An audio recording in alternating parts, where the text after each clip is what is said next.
Hoogganaan dhaabbata mootummoota gamtoomanii Antooniyoo Guuterees dhimma kamiyyuu caalaa jijjiirama haala qilleensaatiif dursi kennamuu qabaa jedhaniiti jiru.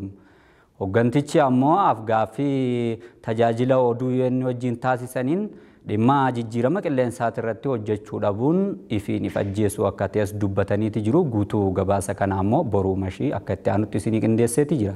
Climate change seems to have moved out of the priorities for many decision makers around the world, and this is a suicide. Dhimmi kamuu jijjiirama qilleensaa dursuu hin qabu jechuun hoogganaan dhaabbata mootummoota gamtoomanii addeessan. Dhimma kamuu caalaa jijjiirama qilleensaatii fi dursa kennuu dhiisuun if ijjeesuudhaan tokkuma jedhan barreessaan olaanaan dhaabbata mootummoota gamtoomanii Antoonii Guuterees. Yaa'iin waliigalaa dhaabbata mootummoota gamtoomanii 77ffaan Niiwuorkitti taa'amu irratti argama. Yaa'iin kuni fulbana 10 kan jalqabame yoo ta'u dureewwan biyyoota addunyaa miseensota dhaabbatichaa ta'an hirmaataati jiru. Fulbana 27 bara faranjoota 2022 fuuldura kennaa kanarratti ammoo xumura kan argatu ta'a. Hoogganaan dhaabbata mootummoota gamtoomanii Antoonii Guuterees turtii tajaajila oduu UN waliin taasisaniin dhimmoota idil addunyaa jajjaboo ta'an irratti yaada kennaniiti jiru. Isaan keessaa tokko ammoo jijjiirama qilleensaa addunyaa hudhii harkaa qabu yoo ta'u yaada kennaniinillee Guuterees dhimma kamuu caalaa jijjiirama qilleensaa fi dursa kennuu dhiisuun if ijjeesuudhaan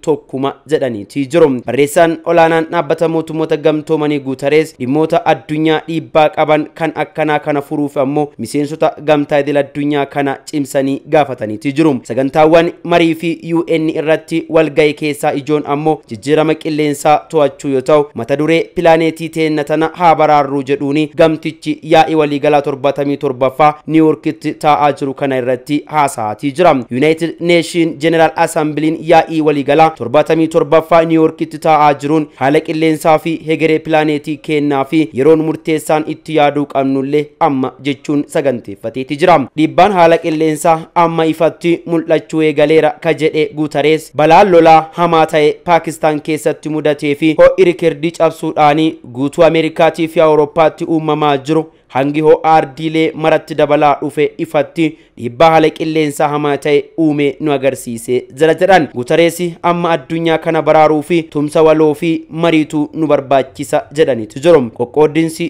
ji'oopolitikaa sukkanneessaan ammaan tana jiru kun ammoo nu barbaachisu haala keenya jijjiiruuti qabna jechuudhaan gaaffii fi deebii bal'aa United Nations waliin taasisaniin addeessaniitu jiru. Biyyoota guddachaa jiran ijaaruu keessatti bu'uuraalee misoomaa itti fufinsa qaban jajjabeessinee deeggarsa guddisuu fi qabnas jedhaniitu jiru. Addunyaa irratti ho'a haala qilleensaa salphisuu fi hojjechuun dirqama keenya ka jedhan Guuterees sagantaawwan dhaabbatichi qabateeru keessaa ijoon ammoo dhaloota fuulduraa fi addunyaa fayyaaletti yaaduu qabna jedhaniitu jiru. Dargaggoonni umuriin isaanii ganna 30 gadi ta'anii gara walakkaa uummata addunyaa ta'an amma addunyaa irratti jiraataa jiru ka jedhe dhaabbatichi jaarraa kana keessaa ammoo namoonni tilmaamaanii hanga biiliyoona 10.9 ta'an pilaaneetii amma nami irra jiraatu kanarratti jiraatu malu jedheeti jira.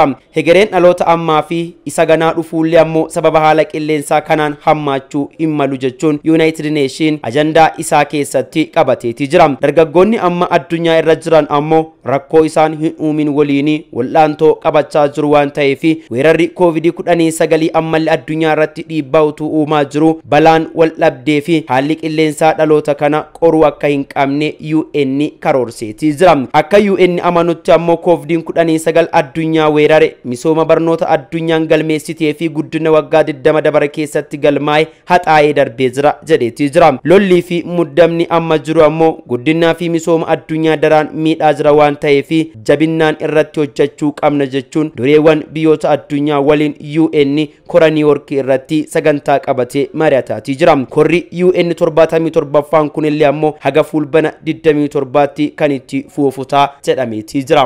When we know that fossil fuels are the main responsible for the progressive war against nature that we have been waging in our history.